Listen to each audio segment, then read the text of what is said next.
After a silent tragedy, an unexpected presence crosses the gates of an empty mansion, and what seemed like routine becomes the beginning of a change no one was prepared to witness. The winter sun crept timidly through the windows of the mansion in Beacon Hill, Boston. Despite the central heating working perfectly, Nathan Mitchell felt a persistent cold that seemed to come from within. He adjusted his tie in front of the mirror, observing the deep circles under his eyes that told stories of sleepless nights. The face staring back at him seemed to belong to someone else, not the confident and charismatic businessman who, until a few months ago, had effortlessly commanded one of the largest hotel chains in the northeastern United States. The clock read 7:30 in the morning. He needed to go downstairs, check if Emma was ready for school. Or rather, he needed to check if the new employee, what was her name again? Lucy, that's it, was managing to get Emma ready for school. He straightened his impeccably tailored suit jacket and descended the noble wooden stairs that creaked discreetly under his steps. The kitchen, spacious and equipped like a professional restaurant, was silent except for the soft clinking of cutlery. Emma was sitting at the table, her brown hair impeccably combed, her school uniform without a single misplaced fold. Beside her, the cloth doll Clara, seated in her own chair, also wearing a small uniform identical to the girls'. The scene would have been touching, if not for the empty look in the child who mechanically brought spoonfuls of cereal to her mouth. "Good morning," Nathan said, his voice echoing louder than he intended in that sterile environment. A woman of about 35, curly hair tied in a discreet bun, turned from the counter where she was preparing a lunchbox. Her brown eyes met Nathan's with calm confidence. "Good morning, Mr. Mitchell. Coffee is on the table, made just how you like." Lucy Morgan had been in the house for only 3 days, but she already seemed to know everyone's preferences. The coffee steamed in the cup exactly as Nathan liked it, strong, without sugar, with an almost imperceptible pinch of cinnamon. He nodded in silent thanks and sat down, opening the digital newspaper on his tablet. Emma showed no reaction to her father's presence. She continued eating methodically, as if following an invisible script. 6 years old, and a discipline that many adults didn't possess. Under other circumstances, this would be a source of pride. In the current ones, it was just another symptom of the problem that no specialist could solve. "Emma," Nathan tried, leaning slightly toward his daughter. "Excited for class today?" Nothing. Not a look, not a gesture, just the rhythmic movement of the spoon from the bowl to her mouth, from her mouth to the bowl. Lucy observed the scene discreetly while finalizing the lunchbox. In just 3 days of work, she had understood the dynamics of that house better than many who had frequented the place for years. Mr. Mitchell was a man who knew how to handle numbers, spreadsheets, and million-dollar negotiations, but who was completely lost in the face of his own daughter's silence. And little Emma, in turn, had built a wall so high around herself that no one knew how to reach her anymore. "Sir," Lucy interrupted the awkward silence, "I've prepared some documents about the activities I've planned for Emma during the afternoon. If you could take a look and approve." Nathan seemed relieved to have something concrete to discuss. "Of course, leave them in my office. I'll look at them before lunch." Lucy nodded and turned her attention back to the girl who had finished her cereal. "Emma, it's time to brush your teeth. Shall we take Clara too? She told me she wants to have nice white teeth for the class photo." For a very brief moment, something seemed to sparkle in the child's eyes. It wasn't a smile, not even a look of recognition, but something less automatic, less mechanical. Emma got down from her chair, carefully holding the doll, and walked toward the stairs, followed by Lucy, who cast a reassuring look at Nathan before leaving. Alone in the huge kitchen, Nathan felt the weight of loneliness like never before. It wasn't just Rebecca's absence that hurt. It was the growing feeling that, even with his daughter living under the same roof, he was completely alone. The echo of Emma and Lucy's footsteps going up the stairs only reinforced the emotional distance that grew with each day. The driver would arrive in 20 minutes to take Emma to school. Afterward, Nathan would go to the Mitchell chain's central office in downtown Boston, where he would immerse himself in meetings, contracts, and negotiations. It was there, among numbers and strategies, that he still felt competent, in control. It was there that he could, for a few hours, forget that there was a problem at home that all his money and influence couldn't solve. His phone vibrated. It was Mark, his assistant, confirming the meeting with the Japanese investors for 10 in the morning. Nathan responded quickly and stood up, leaving his coffee half finished. He went up to his office on the second floor to get some documents before leaving. In the hallway, he involuntarily stopped in front of Emma's room, where he could hear Lucy's soft voice, and then Clara said she was afraid to go to school because she thought no one would want to be her friend. Do you know what I told her?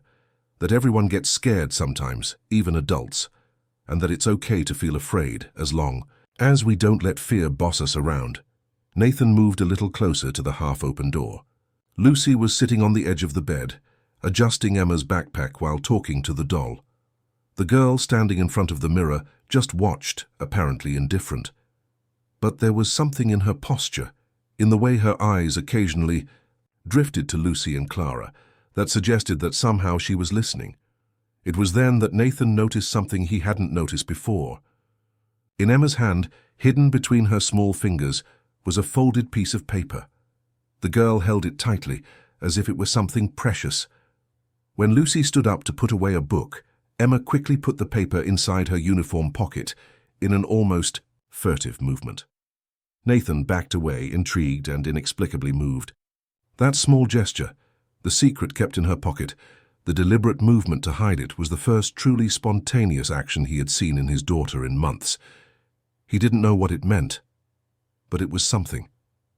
It was a start. He returned, silently to his office, thoughts spinning. Maybe there was hope. Maybe this Lucy, with her different approach and her always calm voice, was managing to reach Emma in a way that no one else had been able to.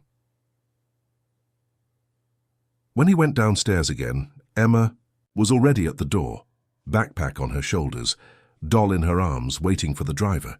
Lucy was adjusting a small scarf around the girl's neck, protection against the Boston cold that persisted even with the approach of spring. "Lucy," Nathan called, "can we talk when I get back from the office? I'd like to discuss some adjustments to Emma's routine." "Certainly, sir, we'll be here." Her smile was contained, professional, but there was a firmness there that somehow reassured him. The driver arrived punctually, and Emma got into the car without hesitation, the doll firmly held in her arms. Nathan watched the vehicle drive away, thinking about how the simplest gestures, a child going to school, a note hidden in a pocket, could, under the right circumstances, seem like small miracles. As he drove his own car toward downtown Boston, he couldn't stop thinking about what he had just witnessed. It had been weeks, perhaps months, since he had felt that slight agitation, that feeling that something important was happening. It was a strange, almost forgotten feeling. Hope, small and fragile, but undeniably present. On that grey winter morning, as traffic flowed slowly through the city, Nathan Mitchell allowed himself to believe, for the first time in a long time, that perhaps, just perhaps, there was a path back to the light. If this story interested you, don't forget to subscribe to our channel and give a like. Tell us what city you're watching us from. We continue. The week passed with the predictability of a Swiss clock.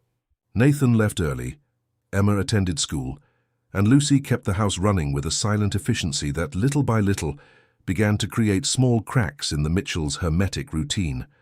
The changes were subtle, almost imperceptible. A vase of fresh flowers on the dining table, soft music playing during breakfast, the aroma of homemade cookies permeating the kitchen on Thursday afternoons. It was on one of those Thursdays that Nathan arrived home earlier than usual. A last-minute cancelled meeting had given him a few unexpected hours of freedom, and something inside him, perhaps curiosity, perhaps that spark of hope he had felt days before, impelled him to return home instead of staying at the office. He parked in the garage. He noticed that the door leading to the backyard was open. The distant sound of laughter caught him by surprise. He followed the sound, walking around the house with cautious steps, as if afraid of scaring away some rare animal. What he saw left him paralyzed. In the middle of the garden, Lucy had set up a kind of improvised camp with sheets stretched over, chairs. Inside this fort, Emma was sitting surrounded by books, colored papers, and crayons. The doll Clara occupied a place of honor, seated on her own cushion. Lucy, kneeling beside the structure, was telling a story, gesturing animatedly, her voice modulating in different tones for the various characters. And then, the most surprising thing, Emma wasn't just listening, she was reacting, not with words, it's true, but with expressions. Her eyes followed Lucy's movements. Her face contracted slightly in response to the tense parts of the story, and Nathan couldn't believe it. There was a moment when the girl almost smiled. Nathan remained there, partially hidden by the shadow of a tree, afraid that his presence might break the spell of that moment. He observed for several minutes, feeling a strange and powerful emotion growing in his chest. It was like watching a miracle occurring in his own garden, slow, gradual, but undeniable. It was then that Lucy noticed his presence. "Mr. Mitchell, we weren't expecting you so early." She got up quickly, adjusting her skirt in a gesture that betrayed a certain nervousness. Nathan realized that she feared having crossed some line, having done something that wasn't in her job description. "We didn't want to bother anyone with our game out here," she explained, while Emma, noticing her father's presence, returned to her usual rigid posture, the brief flash of life disappearing from her face. "You're not bothering anyone," Nathan hastened to say, taking a few steps forward. "Actually, it's good to see you enjoying the garden. Rarely does anyone use it." An awkward silence hung between them. Nathan looked at his daughter, now withdrawn inside the improvised fort, and felt a twinge of guilt for having interrupted what seemed to be the first moment of genuine connection for the girl in a long time. "What were you doing?" he asked, trying to sound casual, interested. Lucy seemed to relax a little. "We were making a newspaper. The secret fort newspaper, right, Emma?" The girl didn't answer, but her fingers lightly pressed the edge of one of the colored papers in front of her. "Emma is the editor-in-chief," continued Lucy, "and Clara is the special reporter. They're covering the big news of the day, the discovery of a hidden treasure in the garden." Nathan moved a little closer, leaning to see the scattered papers. They were drawings, surprisingly detailed drawings for a 6-year-old child. A map of the garden, a chest full of jewels, a figure that appeared to be Lucy holding a golden key, and what caught his attention most, a small drawing in the corner of one of the sheets. 3 figures holding hands. It was rudimentary, like any child's drawing, but unmistakable. A child, a man in a suit, and a woman with curly hair. Nathan felt his throat tighten. Can I see the newspaper when it's ready?" Lucy looked at Emma, as if asking permission. The girl didn't raise her eyes, but made an almost imperceptible movement with her head that could be interpreted as assent. "I think so," replied Lucy, smiling. "Perhaps you could even contribute some news for the next edition." That night, during dinner, something had changed. There were no conversations, of course. Emma still wasn't speaking, but the atmosphere was different, less dense, less oppressive. Lucy had prepared lasagna, the girl's favorite dish, and for the first time in weeks, Nathan saw his daughter eat with something close to enthusiasm. After Emma went to bed, Nathan invited Lucy for a conversation in his office. It was the first time he had called her to such a personal space in the house, and he himself was surprised by the gesture. Nathan's office was a reflection of his professional personality, organized, imposing, with shelves of carefully aligned books, framed diplomas, and a privileged view of the illuminated garden. Lucy entered with the same serene posture as always, but Nathan noticed a gleam of curiosity in her eyes as she observed the details of the environment. "Please, sit down," he indicated a leather armchair in front of his desk. Lucy obeyed, adjusting herself to the edge of the seat, hands crossed on her lap. "I want to understand what you're doing with Emma," said Nathan without preamble. Lucy didn't seem intimidated by the directness of the question. "I'm following what I've learned in my experience with children in trauma situations, sir. Each child finds their own way to deal with pain." Emma chose silence. "I'm not trying to force her to abandon it, just creating safe spaces where she can eventually feel comfortable expressing herself in other ways." Nathan nodded, thoughtful. The specialists said she needed intensive therapy, medication perhaps. They talked about admission to a specialized clinic abroad. May I ask what you thought of these suggestions? The question caught Nathan by surprise. No one, until then, had questioned his opinion about the treatments proposed for his daughter. I trust the professionals, he replied, evasive. Lucy looked at him with a disconcerting frankness. But you didn't agree with the admission, or I wouldn't be here. It was true. Despite all his rationality, something inside Nathan had rebelled against the idea of sending his daughter away. It wasn't just the physical distance that bothered him, but the feeling that, in doing so, he would be admitting a definitive defeat, the inability to care for the only piece of family he had left. What I saw today in the garden, he said, slightly changing the subject, was the first time in months that Emma showed any interest in anything. Lucy smiled, a genuine smile that illuminated her face in a way that Nathan hadn't noticed before. It wasn't the first time, Mr. Mitchell. Emma has been showing small signs of progress since last week. They're subtle, it's true. A more colorful drawing, a gaze that lingers a little longer, a deliberate choice of what to wear in the morning. For someone accustomed to grand gestures, these details might go unnoticed. There was something in her words, not a direct criticism but a careful observation, that made Nathan feel exposed. It was as if Lucy could see through his facade of successful businessman, the lost and frightened man who desperately tried to pretend he had everything under control. I guess I haven't been very observant, he admitted, in a rare moment of vulnerability. You have a company to run, replied Lucy with gentleness, and your own pain to process. That last phrase hit Nathan like a punch to the stomach. His own pain. It was something he never talked about, never allowed to come to the surface. He had buried it so deep that sometimes he could even forget. It was there, silently corroding him from within like an acid. Lucy seemed to perceive the impact of her words and quickly changed her tone. If I may make a suggestion, sir, perhaps you could participate in some of our activities. Nothing elaborate, just being present, reading a book in the same environment while Emma draws, maybe having hot chocolate with us during a movie afternoon. Presence without pressure. That's what she needs right now. Nathan nodded, grateful for the change of subject. I can try. Great. And one more thing. Yes? Emma left this for you. Lucy took a folded piece of paper from her pocket and extended it. Nathan picked it up carefully, as if it were made of crystal. Did she ask you to deliver it? Not with words.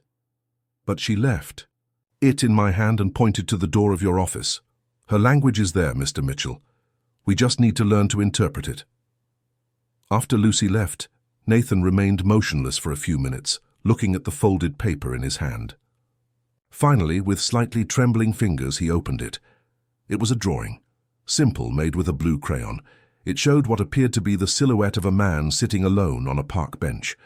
Above the drawing, in carefully formed childish letters, a single word, Dad. It was just one word, a simple drawing. But for Nathan Mitchell that night it was like receiving the most precious of gifts, an acknowledgement, an invitation perhaps, a small window opening in a wall that seemed insurmountable. With care, almost reverence, he placed the drawing on the desk and smoothed it gently with the palm of his hand. Then he opened the drawer and took out a folder of important documents. He placed Emma's drawing in front of all the papers, closed the folder and put it away again. He looked out the window at the now dark garden, where hours before he had witnessed that small miracle. The exterior lights softly illuminated the sheet fort that Lucy had left set up, swaying slightly with the evening breeze. Somehow it seemed a symbol of something new beginning to take shape in his house, something fragile, improvised, but full of possibilities. The days accumulated on the calendar, turning into weeks. September arrived, bringing with it the first signs of Boston spring, purple magnolias dotting the city, gradually longer days and a timid warmth that began to drive away the persistent winter cold. In the Mitchell mansion, another spring, more subtle and significant, also seemed to be slowly blooming. Following Lucy's suggestion, Nathan had begun to modify his routine. He came home earlier, at least 3 times a week. On Thursdays, he worked from home during the afternoon, set up at a table in the garden, close enough to observe Emma and Lucy in their activities, but distant enough not to interfere. They were small adjustments, but they were producing surprising effects. That Thursday afternoon, while reviewing contracts for the chain's expansion in New England, Nathan found himself once again distracted, observing the interaction between his daughter and Lucy. They had created a miniature garden in a large pot, with small plants, colored stones, and animal figures. Lucy was explaining something about moss and humidity, while Emma, with intense concentration, carefully positioned a tiny garden bench made of toothpicks. "I think Clara will love sitting here to read," commented Lucy, referring to the doll. That has always accompanied all the girls' activities. Emma nodded, and then did something that completely captured Nathan's attention. She reached into her pocket, took out a folded piece of paper, and handed it to Lucy. It was a gesture that had become part of a particular code between them. The notes replaced the words that Emma still couldn't or wouldn't pronounce. Lucy unfolded the paper, read in silence, and then looked in Nathan's direction with an expression he couldn't interpret. "Are you sure?" she asked softly to Emma, who nodded again, this time more emphatically. Lucy stood up and walked to where Nathan was, the note in her hand.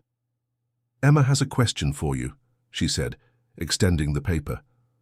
The childish handwriting was now firmer, more confident than in the first note he had received weeks ago. "Dad, can you help build a house for the birds in the garden? Clara said they need a place to live when it rains."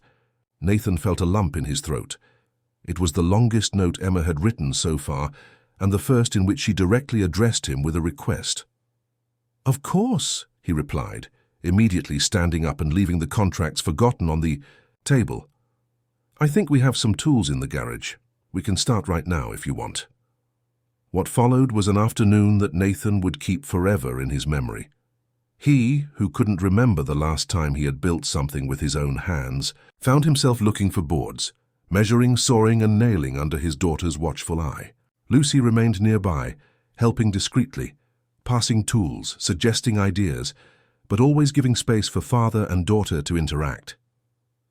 At one point, when Nathan was trying to adjust a small platform that would serve as an entrance to the house, his hands too big for the delicate work, Emma approached. With precise gestures, she showed how she wanted the piece to be positioned. Her small fingers briefly touched his, and Nathan felt as if an electric current passed between them, a connection long lost, now momentarily restored. The final result was far from perfection. The little house leaned slightly to one side, and the entrance was probably too big for the local birds, but in Nathan's eyes, it was the most beautiful thing he had ever created. "We need to paint it," he said, observing the raw wood. "What color do you think the birds would like, Emma?" The girl ran to the garden table, grabbed a turquoise blue crayon and brought it back, handing it to her father with a decisive gesture. "Excellent choice," smiled Nathan. "We'll buy the paint tomorrow."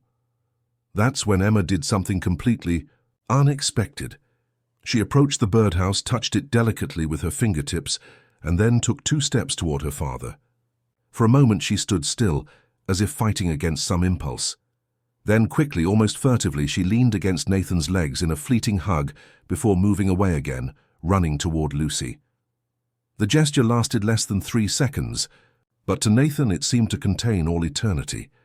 He felt his eyes burn and turned his face, trying to disguise the emotion that crossed him like a wave.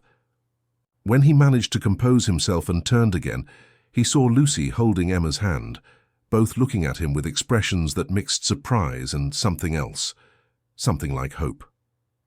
"I think it's bath time," said Lucy softly. "It's been a full day." Nathan just nodded, still unable to speak. He watched the two walk back to the house, Emma holding the doll in one arm and Lucy's hand in the other. Only then did he allow a tear to run down his face. That night, as they dined, the usual silence seemed less oppressive. Nathan found himself talking about his day at the office, the difficulties with the new project in Miami, the peculiarities of the Japanese client. He spoke more to fill the space than out of expectation of a response, but he noticed that Emma was observing him as she ate, her attentive eyes following his gestures, her expression more open, more present. When Lucy brought dessert, strawberries, with cream the girl's favorite, Emma took her spoon and carefully separated the largest strawberry from her plate. With a deliberate gesture, she placed it on her father's plate. Nathan looked at the strawberry, then at his daughter, not knowing how to react to this small gesture of generosity. It was Lucy who, with her calm manner, saved the moment. How? Kind Emma, I bet your dad will love that special strawberry. Nathan picked up the strawberry with his fork and ate it slowly, savoring not just the fruit, but the moment, the meaning. It's delicious, he said, looking directly at his daughter. Thank you, Emma. After Emma went to bed, Nathan invited Lucy for a glass of wine on the terrace. The gesture surprised him as much as it did her. It wasn't something he normally did, inviting employees for a drink. But Lucy had ceased to be just an employee for some time, although Nathan still couldn't define exactly what role she played in that transforming house. The terrace offered a privileged view of the city. The lights of Boston twinkled in the distance, creating an almost magical scenario under the starry sky of that spring night. She hugged me today, said Nathan, after a few minutes of comfortable silence. It was just for an instant, but it was real, completed Lucy, smiling. And it was her choice. How did you do it, Lucy? All the specialists, all the treatment, nothing worked. And you in just a few weeks? Lucy took a small sip of wine before answering. It wasn't me, Mr. Mitchell. It was Emma. She always had the strength inside her. She just needed to feel it was safe to use it again. And how did you create that safety? By respecting her rhythm, not demanding that she be different from what she is now, accepting her terms for communication, however unusual they may be. Lucy paused, as if pondering her next words. And more importantly, making it clear that her pain is valid, that she has the right to feel it, but that feeling pain doesn't mean she has to give up on living. Nathan stared at the wine in his glass, Lucy's words echoing in his mind. Seems like you're talking about me too. Lucy held his gaze. Maybe I am. There was a growing intimacy between them, built not on romantic gestures or words of affection, but on a mutual understanding of what it meant to care for Emma, of what it was like to navigate the turbulent waters of loss and reconstruction. Do you have family, Lucy? The question came out before Nathan could think better. It was the first time he had shown interest in her personal life. I have my parents in Virginia, a brother in California. She smiled slightly. I'm an aunt to two noisy nephews that I think Emma would love to meet someday. And you never wanted to have your own children? A shadow passed quickly across Lucy's face. I did, very much, but life doesn't always follow the script we plan. There was a story there, Nathan realized, a story of loss, perhaps similar to his in some aspects. But before he could ask more, Lucy's phone rang. She looked at the screen, and her expression changed. I need to answer this if you don't mind. It's my agent. Nathan nodded, and Lucy moved a few steps away, speaking in a low voice. The conversation was brief, but when she returned, something had changed in her posture. Any problem? Asked Nathan. Not exactly, just an unexpected opportunity. She didn't elaborate, and Nathan didn't insist. The moment of intimacy had passed, and both remained in silence, contemplating the city lights for a few more minutes before saying goodnight. The next morning, while having breakfast, the house phone rang. It was unusual. Few people had the landline number. Most contacts went through Nathan's cell phone. Hannah, the housekeeper who came 3 times a week, answered and, with a surprised expression, extended the phone to Nathan. It's your mother, sir. Nathan felt a tightness in his stomach. Dorothy Mitchell rarely called, and when she did, it was never good news. Mom, did something happen? The voice on the other end of the line was firm, authoritative, exactly as Nathan remembered. I'm arriving in Boston tomorrow. It's been a long time since I've seen my granddaughter, and the news I receive about her is worrying. I'll be staying at your house for a few weeks. It wasn't a request. It was an announcement. Typical of Dorothy. Nathan closed his eyes, feeling tension accumulate in his shoulders. "Mom, I don't know if it's the best time. Emma is going through a delicate period of adaptation, and that's precisely why I need to be there. I receive reports from the school saying she still doesn't speak, Nathan. That's not normal. You need someone who understands discipline and structure to put that house back on track." Nathan looked at Emma, sitting at the table, apparently oblivious to the conversation, but her eyes revealed that she was attentive. Lucy, on the other side of the kitchen, was also observing, her face a mask of serenity that barely disguised her concern. "All right, Mom," Nathan yielded, knowing that arguing would be useless. "I'll send the driver to pick you up at the airport." When he hung up, a heavy silence hung over the kitchen. Nathan looked at Lucy, who was now helping Emma finish her cereal. "My mother is coming tomorrow," he announced, trying to keep his voice neutral. "She's going to stay with us for a while." Lucy nodded, her face not showing any particular reaction to the news. But her eyes, always expressive, revealed a deep understanding of what that visit could mean for the fragile balance they had begun to build. "I'll prepare the guest room," she said simply. Emma suddenly pushed her plate away and got down from her chair. She picked up the doll, Clara, and without looking at anyone, left the kitchen with quick steps. Nathan made a move to follow her, but Lucy stopped him with a gentle gesture. Let her process. She understood more than we imagine about that call. Nathan ran his hand through his hair, feeling the weight of the situation. "My mother is complicated. She has her own ideas about how Emma should be raised. Ideas very different from yours."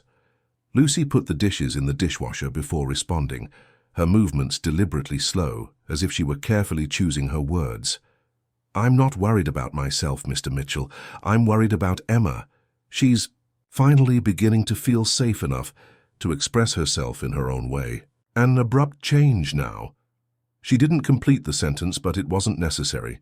They both knew what was at stake. Dorothy Mitchell arrived exactly as she had announced, at 10:30 in the morning, with 3 designer suitcases, an expression of permanent displeasure, and the intimidating aura that always accompanied her. Tall, elegant, with impeccably dyed grey hair in a discreet blonde tone and arranged in a rigid bun, she entered the mansion as if inspecting a newly acquired property. "This house is stuffy," was her first observation, as she handed her coat to the driver. "All these windows and no one thinks to open them." Nathan, who had left the office early to receive her, limited himself to a tense smile. "Hello, Mum, how was the trip?" "Turbulent," replied Dorothy, advancing through the entrance hall, her heels echoing on the marble floor. "Where is Emma?" "Isn't she going to come greet her grandmother?" "She's with Lucy in the garden. I'll call them." "Lucy? Ah, yes, the specialized professional you hired. I'm still not convinced that was the most correct decision, Nathan. Emma needs serious treatment, not a nanny." Nathan breathed deeply, already feeling the tension grow. He was about to respond when he heard light footsteps coming from the corridor. Lucy and Emma were entering through the side door, the girl holding Lucy's hand tightly, the doll, Clara, firmly secured in her other arm. "Mrs. Mitchell, it's a pleasure." "To meet you." Lucy stepped forward, extending her free hand in a professional greeting. "I'm Lucy Morgan." Dorothy analyzed Lucy from top to bottom, shaking her hand briefly with a smile that didn't reach her eyes. "The famous Miss Morgan. Nathan mentioned your work in our conversations." Her tone made it clear that mentioned didn't necessarily mean praised. Then she turned her attention to her granddaughter. "Emma, come give Grandma a hug. How you've grown." The girl remained partially hidden behind Lucy, her wide eyes fixed on her grandmother. She didn't move. Dorothy frowned, clearly displeased with the lack of response. "That's not polite, Emma. When an adult speaks to you, especially a family member, you should respond." Nathan intervened quickly. "Mom, Emma still isn't talking, as I explained to you." "Nonsense," replied Dorothy, with an impatient gesture.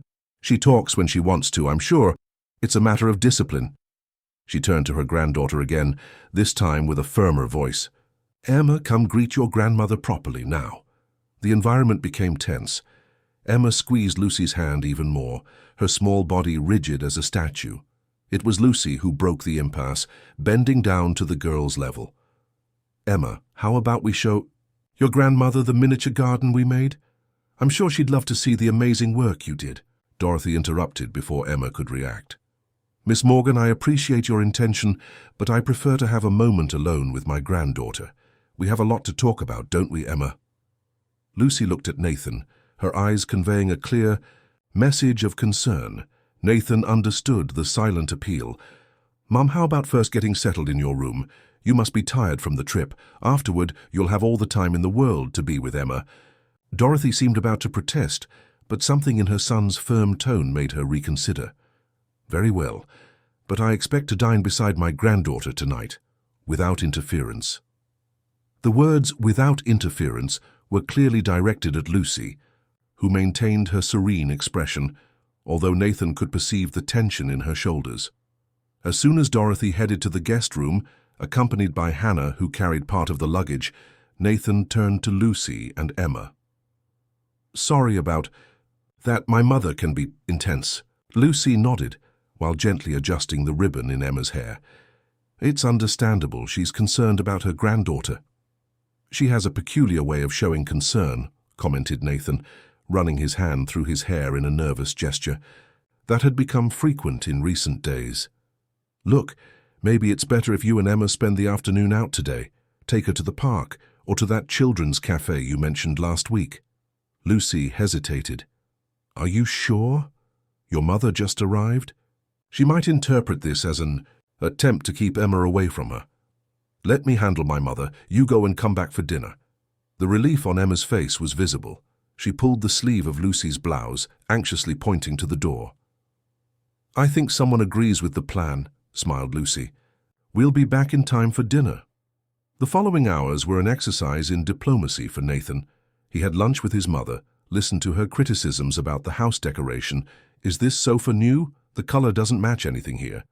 About Emma's education. That school is too modern, she needs traditional structure. And inevitably about Lucy. She seems adequate for a nanny, I suppose, commented Dorothy, while having her afternoon tea on the veranda. But I don't see how this is going to solve Emma's real problem. The girl needs clear boundaries, not coddling. Lucy is not just a nanny, Mum. She has training in child psychology, specialization in trauma, and years of experience. Experience in what exactly? In allowing children to control the adults around them? Emma is 6 years old, Nathan. She can't decide whether or not she wants to speak. That's ridiculous. Nathan felt irritation growing, but he made an effort to stay calm. It's not a matter of decision, Mom. It's a response to trauma. And yes, Lucy has experience in this. Before coming to work with us, she helped many children in similar or worse situations. And what exactly is she doing with Emma that all those very expensive specialists didn't do? The question caught Nathan by surprise, not for its content, but because suddenly he realized he had an answer. She's listening, Mum. Listening to what Emma is saying, even when she doesn't use words. Dorothy raised a perfectly delineated eyebrow. That sounds like cheap self-help psychology, Nathan. I didn't know you had become so sentimental. Before he could respond, they were interrupted by the sound of the door opening. Lucy and Emma were returning from their outing, the girl carrying what appeared to be a small plant in a colorful pot. Hello, greeted Lucy, always polite. I hope we're not interrupting. Not at all, replied Nathan, genuinely relieved by their arrival. What do you have there? Emma approached timidly, extending the pot to her father.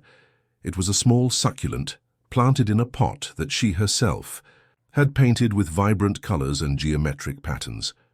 Emma chose the plant, explained Lucy, and decorated the pot in the cafe's workshop. The lady said it's a plant that needs little water, perfect for someone learning to care for their first garden.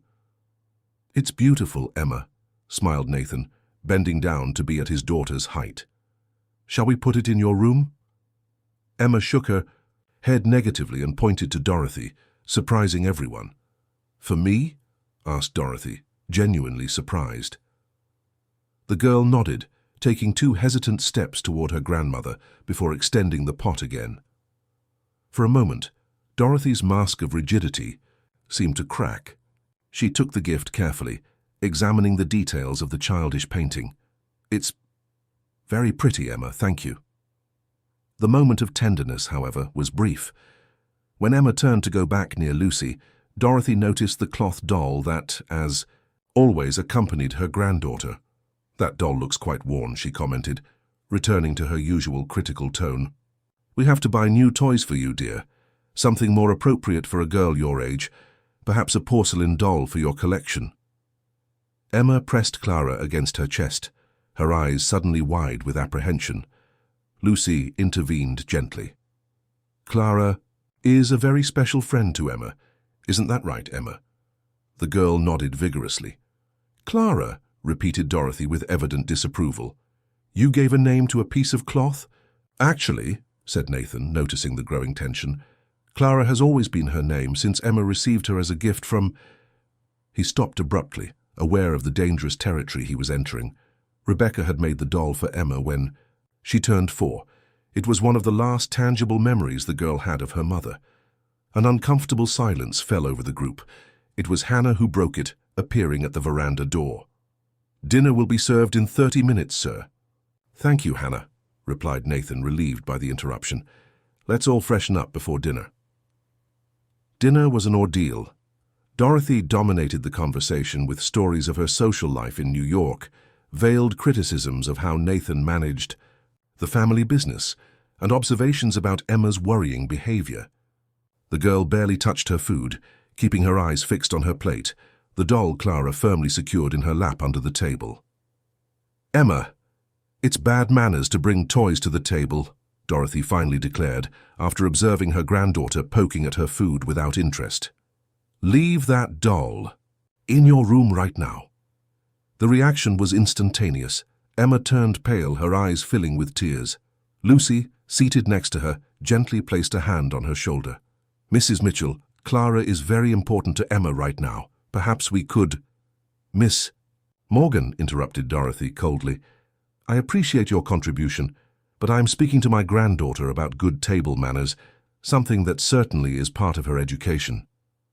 Nathan felt his blood boil. He saw the terror in his daughter's eyes, Lucy's discomfort, and something inside him, something that had been dormant for a long time, finally awoke. "Mom," he said, with a firmness that surprised everyone, including himself, "Clara stays. And it's not open for discussion."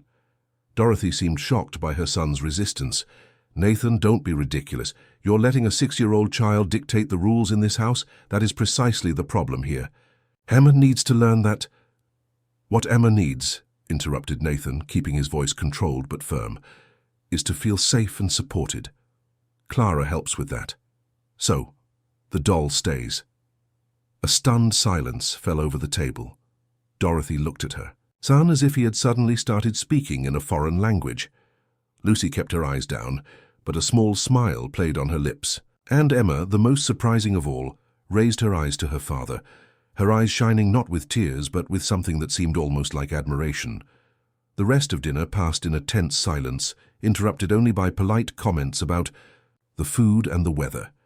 When they finished, Dorothy announced she was tired from the trip and retired to her room, not without first giving Nathan a significant look that clearly said, "This conversation is not over." Later, after Lucy put Emma to bed, Nathan found her in the hallway. "Are you okay?" she asked, noticing his tense expression. "I am. It was just intense." Lucy smiled, that gentle smile that somehow always seemed to calm Nathan's internal storms. "You were amazing today," she said softly. "Defending Emma like that, it was exactly what she needed to see." "I don't know if I did the right thing. My mother isn't completely wrong about boundaries and discipline." "Discipline doesn't mean ignoring a child's emotional needs," replied Lucy with a quiet conviction. "You found the perfect balance. You showed Emma that you respect the rules of education, but also that you will protect her when those rules conflict with what she needs to feel safe." Their gazes met for a moment too long to be casual, too short to be significant. There was something growing between them, an understanding, a mutual respect, and perhaps something more that neither was ready to name. "Good night, Lucy," said Nathan finally. "Good night, Mr. Mitchell." As he walked to his room, Nathan realized that, for the first time since losing Rebecca, he no longer felt completely lost.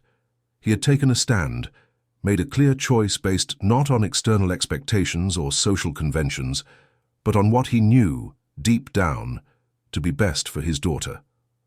And somehow this made him feel lighter, more anchored, as if he were finally finding his way back to the person he used to be before everything collapsed. On the other side of the hallway, in her room temporarily transformed into a realm of silence and observation, Dorothy Mitchell methodically analyzed everything she had witnessed that day. In her ordered and strategic mind, she began to formulate a plan. If her son was being influenced by that woman, that Lucy with her modern methods and her gentleness that Dorothy considered disguised weakness, then it was her maternal duty to intervene before it was too late. Before Emma was irreparably harmed by this sentimental approach that, in Dorothy's view, only served to prolong the problem instead of solving it. Tomorrow, she decided, she would take action. For now, she would observe and wait for the right moment to act. If this story interested you, don't forget to subscribe to our channel and give a like. Tell us what city you're watching us from. We continue. Dorothy's presence in the Mitchell mansion transformed the atmosphere of the house in the following days. What was once an environment in a gradual healing process became a minefield of silent tensions and veiled confrontations. Dorothy, with her incredible ability to command spaces, reorganized schedules, questioned routines, and discreetly began to distance Lucy from decisions related to Emma. On a particularly tense morning, Nathan found Dorothy rummaging through the desk in his office, a folder of documents open in front of her. "Mom, what are you doing?" Dorothy showed no embarrassment at having been caught invading her son's private space. "I found the reports from the Bergman Clinic in Switzerland," she replied, raising a set of papers. "The one you refused for Emma. I've been reading testimonials from families who sent their children there. The results are impressive, Nathan." Nathan felt a tightness in his stomach. He knew that clinic well, a center of excellence, no doubt, but with methods that he considered excessively rigid and impersonal, especially for a child as sensitive as Emma. "We've already discussed this, Mom. Emma is not going abroad." "Because of that woman, isn't it?" "Since when do you, a Mitchell, leave important decisions in the hands of an employee?" "Lucy is not just an employee. She what, Nathan?" interrupted Dorothy, her perceptive eyes. "Are you letting personal feelings interfere with your daughter's well-being?" The accusation hung in the air, loaded with insinuations. Nathan felt his face heat up, surprised not by the question itself, but by realizing that he didn't have an immediate answer. What exactly did he feel for Lucy? Gratitude, certainly. Respect, admiration. But there was more. Something that he wasn't yet ready to name, much less discuss with his mother. "My feelings are not in question," he finally replied. "Emma's progress is, and she has progressed. Mom, you don't see it because you weren't here before, but the difference is enormous. She's communicating. In her own way, she's opening up. She's becoming a child again." Dorothy closed the folder with a firm gesture. "Nathan, I'll be direct. I'm concerned. Not just about Emma, but about you, too. Since Rebecca's departure, you seem lost, vulnerable. I understand that Miss Morgan appeared at a time when you desperately needed help, but I fear your gratitude is turning into something that could impair your judgment." "Mum, no, let me finish. Call the Bergman Clinic. Just talk to them. If after that you still believe that this alternative method is the best for Emma, I won't insist anymore." Nathan sighed, running his hand through his hair. "All right, I'll call, but I don't promise anything beyond that." Dorothy's victory. Smile was almost imperceptible. "That's all I ask. Now I'm going to see what Emma is doing. Hannah said she's in the garden." After Dorothy left, Nathan remained in his office, feeling strangely cornered. It wasn't just his mother's pressure that bothered him, but the growing sensation that he was at a crossroads, one where any chosen path would irreversibly change the course of his life, and more importantly, Emma's. It was in this state of restless contemplation that Lucy found him half an hour later. She knocked softly on the half-open door, her face revealing a concern that she tried, without much success, to disguise. Mr. Mitchell, may I speak with you for a minute? Nathan indicated the chair in front of him. Of course, did something happen with Emma? Not exactly. She's in the garden with your mother. Mrs. Mitchell is showing her photos of a school in Switzerland. Very beautiful from what I could see. Lucy's carefully neutral tone couldn't completely hide her apprehension. Nathan briefly closed his eyes, feeling frustration grow. My mother is being my mother.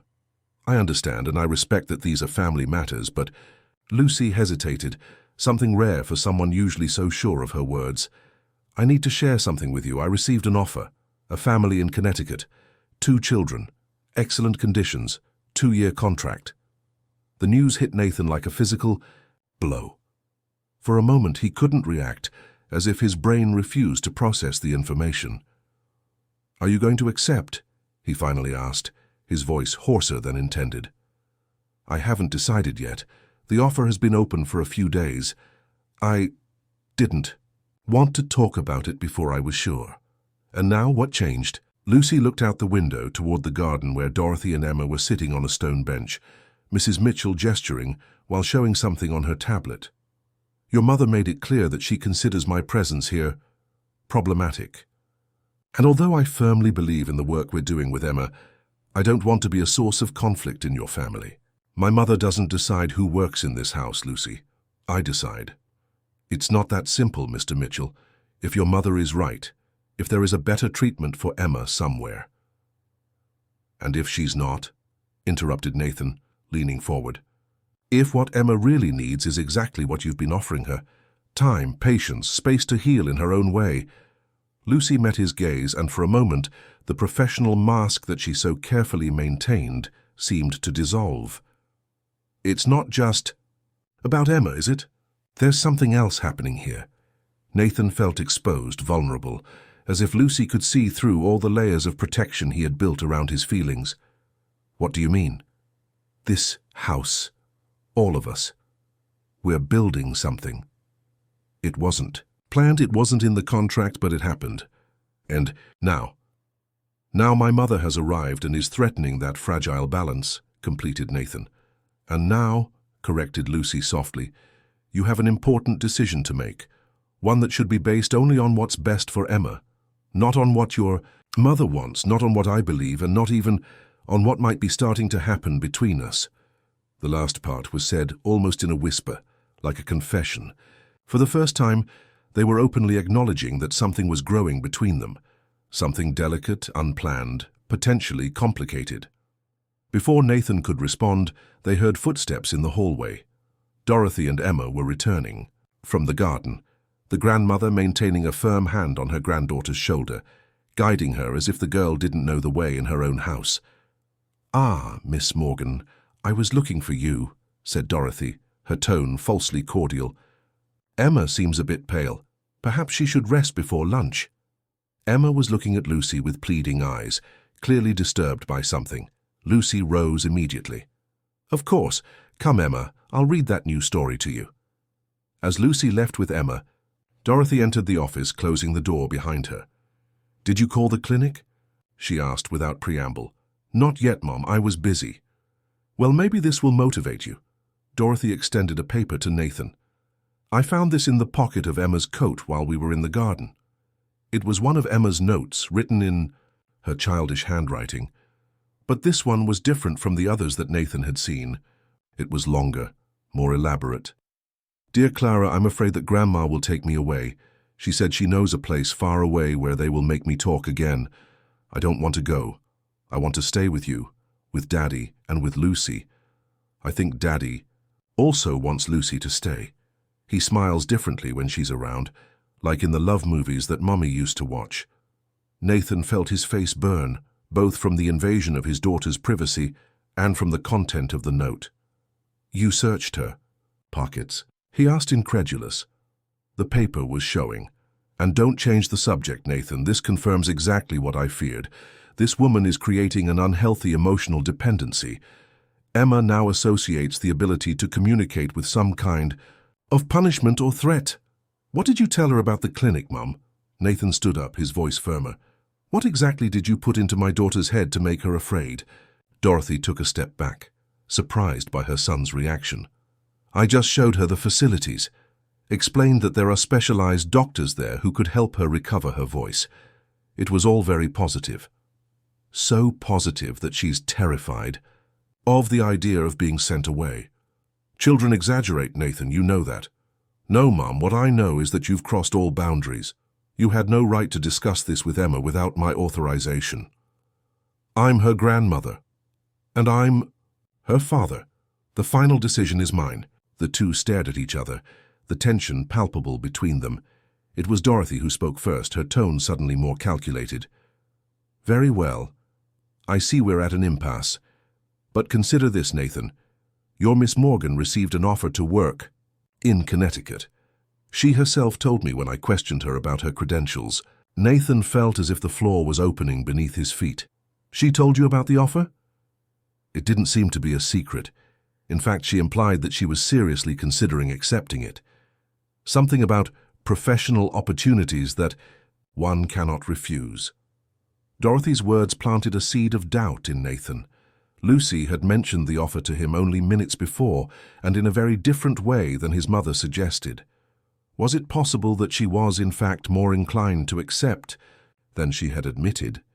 In any case, continued Dorothy, taking advantage of her son's visible confusion, this might be a blessing in disguise. If she goes to Connecticut, she'll be close to the clinic. She could even maintain contact with Emma during the treatment, making the transition less traumatic. It was transparent manipulation, but effective. Nathan found himself momentarily speechless, caught in a web of conflicting doubts and possibilities. I need to think, Mom. Alone. Certainly. All I ask is that you think as a father, not as, well, whatever is happening between you and this woman. After Dorothy's departure, Nathan remained motionless in his office, Emma's note still in his hands. His daughter's words echoed in his mind, especially the observation about his different smile when Lucy was nearby. Was it that obvious? So transparent that even a 6-year-old could perceive what he himself still hesitated to admit to himself. The sound of the phone pulled him from his thoughts. It was Mark, his assistant, calling about an emergency at the Miami hotel, a problem with the Japanese investors, something that required his immediate presence. At any other time, Nathan would have departed without hesitation. Business always came first. That's how he had built his empire, his reputation. But now, with his house in the middle of an emotional storm, I'll resolve it by video conference, he decided, to Mark's surprise. Tell the Japanese I'll be online in an hour. I can't leave Boston today. When he hung up, Nathan knew he had made a choice, the first of many he would need to make in the coming days. Choices that would define not only Emma's future, but his own as well. Later that day, while Nathan was trying to concentrate on his video conference, Lucy knocked on his door. Her expression was grave. Mr. Mitchell, excuse the interruption, but Emma is looking for Clara. The doll is missing. The alarm on Lucy's face was evident. Clara never went missing. She was practically an extension of Emma, her channel of communication with the world, her comfort in difficult moments. Did you look everywhere? Everywhere. She had the doll before going to the garden with your mother, but when she returned to her room, Clara was no longer with her. A bad feeling formed in Nathan's stomach. I'll talk to my mother. Where is Emma now? In her room. She's very agitated. I've never seen her like this before. Nathan found Dorothy in the living room, calmly leafing through an architecture magazine. Mom, have you seen Emma's doll? Clara is missing. Dorothy raised her eyes from the magazine, her expression too innocent to be genuine. That old rag? No, I haven't seen it. Perhaps it fell in the garden. Emma would never let Clara fall, never. Well, accidents happen, especially with distracted children. There was something in Dorothy's tone, a rehearsed certainty that set off an alarm in Nathan. What did you do, Mum? Dorothy closed the magazine and placed it carefully on the coffee table before responding. I did what you didn't have the courage to do, Nathan. That doll was a symbol of the problem, a support for Emma's dysfunctional behavior. Without it, the girl will be forced to communicate normally. Nathan felt a wave of anger so intense that for a moment He feared losing control. "Where is the doll?" he asked, his voice dangerously low. "Nathan, be reasonable. It's just a toy. We'll buy dozens of new toys for her in Switzerland." "Last chance, Mum. Where is Clara?" Dorothy's gaze hardened. "I got rid of that thing, Nathan. It was the best thing to do." At that moment, they heard a sound that neither of them recognized immediately. A scream, high-pitched, desperate, full of pain. It came from Emma's room. Nathan ran down the hallway, his heart beating violently. Lucy was at the door of the room, pale, an expression of shock on her face. "She's talking," she whispered, or rather, screaming. Inside the room, Emma was in the midst of a complete crisis. Thrown on the floor, punching the carpet with her small fists, her entire body. Shaken by violent sobs, she screamed a single word repeatedly, "Clara, Clara, Clara." The sound of Emma's voice, after so many months of silence, provoked an instantaneous reaction in Nathan. Without thinking twice, he entered the room and knelt beside his daughter, trying to embrace her. Emma, at the height of her crisis, struggled with surprising strength for such a small child, still screaming the name of the missing doll between desperate sobs. "Emma, I'm here." "I'm here," Nathan repeated, keeping his voice calm despite the turmoil of emotions consuming him. "We'll find Clara. I promise." Lucy remained at the door, the initial shock giving way to professional determination. With a subtle gesture, she indicated to Nathan that perhaps it would be better to give Emma a little space. He understood and moved away slightly, still kneeling on the floor. "Emma," Lucy called softly, approaching with calculated steps. "It's okay to feel angry. It's okay to scream. You're worried about Clara, aren't you?" Between sobs, Emma nodded vigorously, her red eyes fixed on Lucy. She's alone," stammered the girl, her voice hoarse from crying so much. "She must be scared." They were the first complete words that Nathan had heard from his daughter in 8 months. Despite the dramatic situation, he felt an almost overwhelming emotion at hearing her form sentences again. "We'll find her," promised Lucy, sitting on the floor beside Emma. "Your father will search everywhere, won't he, Mr. Mitchell?" Nathan nodded, holding back the tears that threatened to escape. "I'll turn this entire house upside down if necessary, Emma. Clara will come back to you."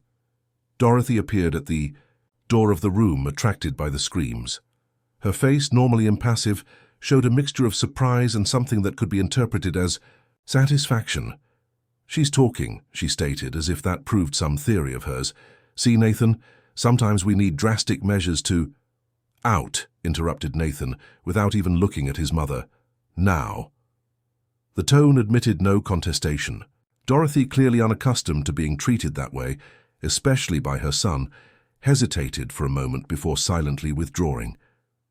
Emma, now calmer but still trembling, looked at her father with an intensity that pierced through him. "Grandma took Clara," she said, her voice small but surprisingly firm. "She said it was for my own good, that I needed to grow up." Nathan felt a new wave of anger but maintained his composure for Emma's sake. "I'll talk to Grandma.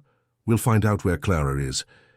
He stood up, determined, but before he could leave, Emma called him again. "Dad?"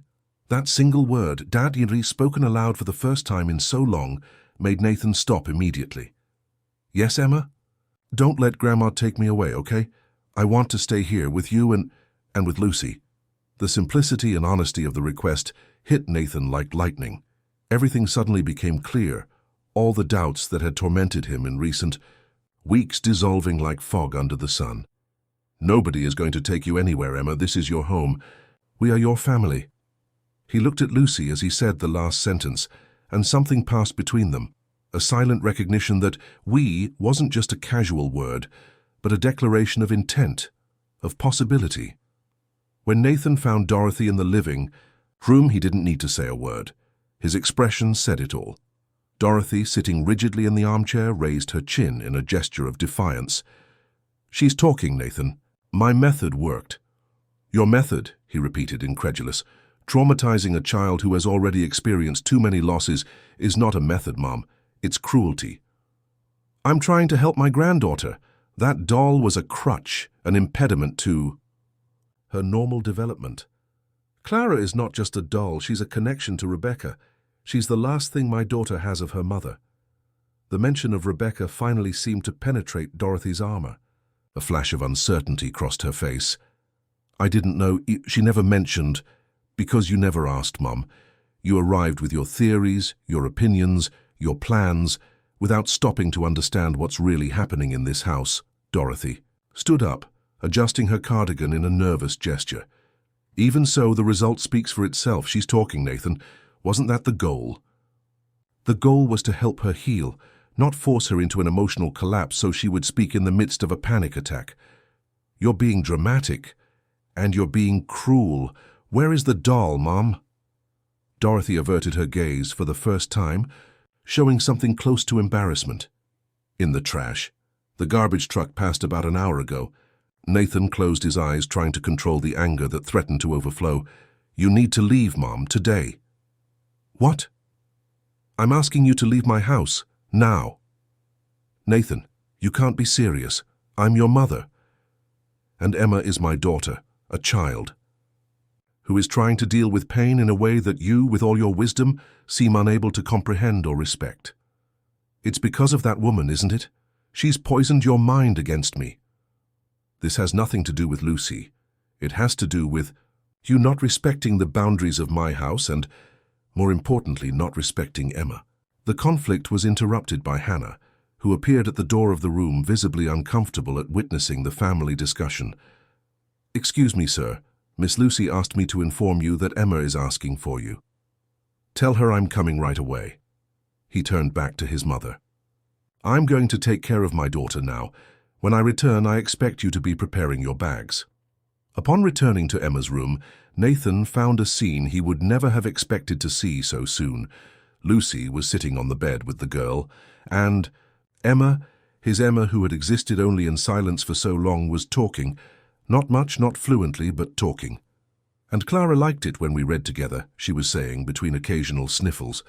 She always asked for the Blue Rabbit story.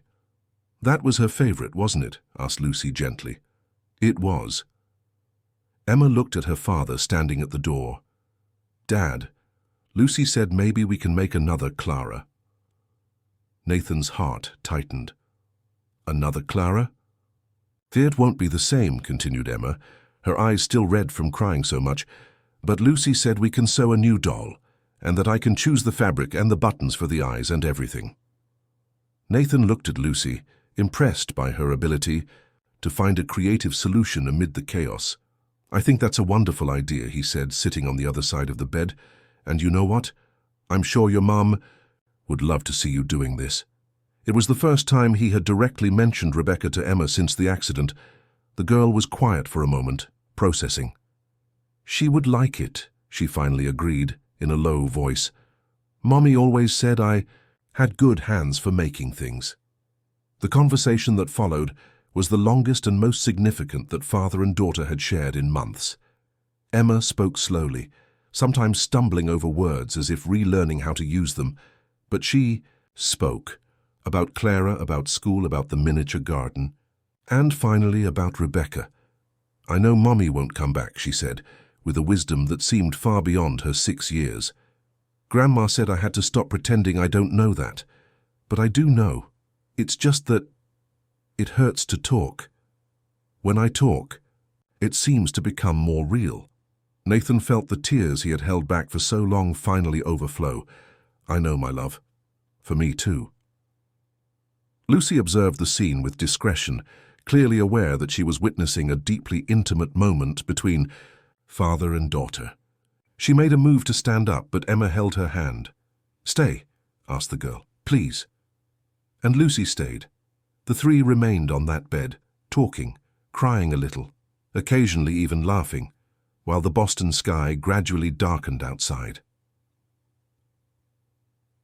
When Emma finally fell asleep, exhausted by the emotional turmoil of the day, Nathan and Lucy quietly left the room. Will she be okay? He asked as soon as they closed the door. She will, replied Lucy with a quiet certainty. Today was a huge step forward, despite how it happened. She broke the barrier of silence. The path ahead will still have challenges, but the hardest part is over. They walked side by side down the hallway, a new intimacy between them, born not of romantic gestures but of a shared battle, of a mutual commitment to Emma's well-being. "My mother is leaving tomorrow," said Nathan when they reached the living room. "I'm sorry about that. I know that, despite everything, she's your mother. She did what she believed was right, in the wrong way, but her intentions weren't malicious." "People often cause harm trying to help," reflected Lucy. "Especially when they're convinced they know what's best for others." There was a wisdom in those words that resonated deeply with Nathan.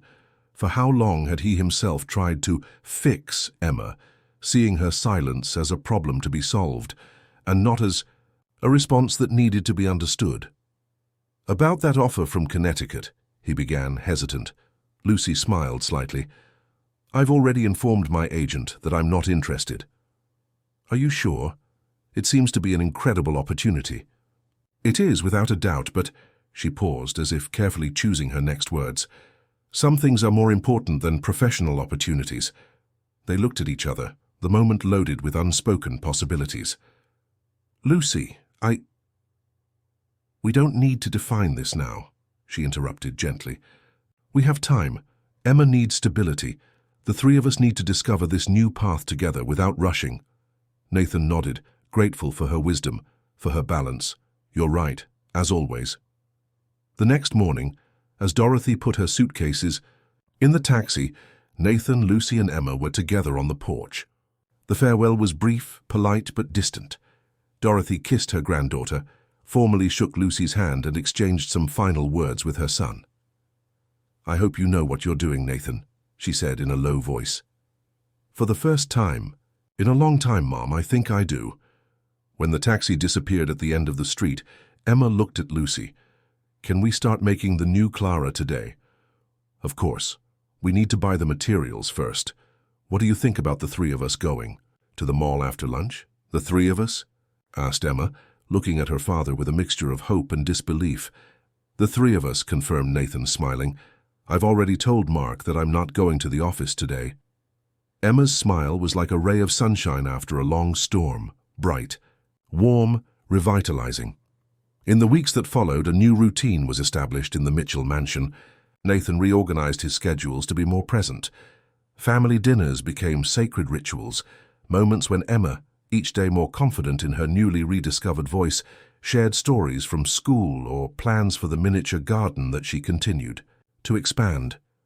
The new Clara, sewn with turquoise blue fabric, the same color chosen for the birdhouse, and buttons that Emma carefully selected, didn't replace the original, but found her own place in the girl's heart. "She's the younger sister of the first Clara," explained Emma, with the impeccable logic of children.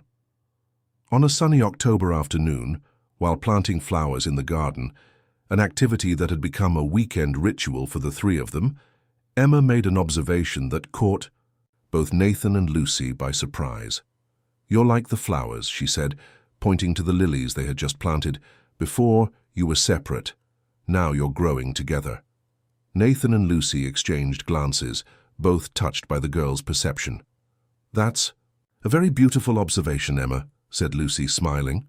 "I know," replied Emma with the restored confidence that now characterized her, "and I also know something else." "What?" asked Nathan, curious. "That Mommy would like Lucy very much." The simple words hit Nathan like an unexpected blessing. He had never considered this possibility, what Rebecca would think about Lucy, about the new directions their lives were taking. Emma's approval, so sincere and spontaneous, seemed somehow to complete a cycle, to close a wound that had remained open for too long. That night, after Emma went to bed, Nathan found Lucy on the terrace, contemplating the city lights. It was a habit they had developed, these quiet moments at the end of the day, sharing a tea or occasionally a glass of wine. "What are you thinking about?" he asked, joining her at the balustrade.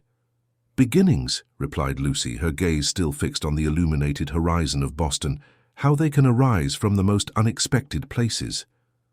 Like a child who stopped talking, and a nanny who was much more than she was hired to be." Lucy smiled, turning to face him.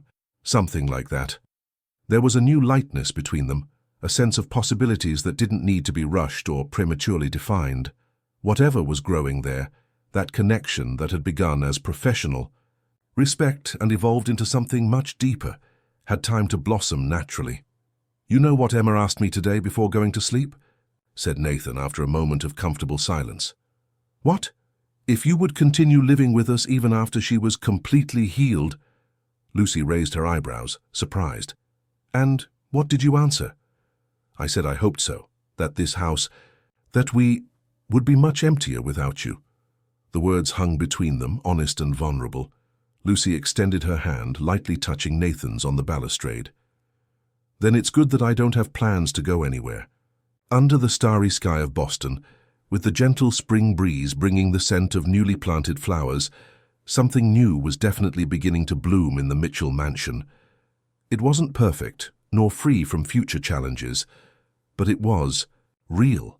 And for a family that had known the depth of pain and silence, this new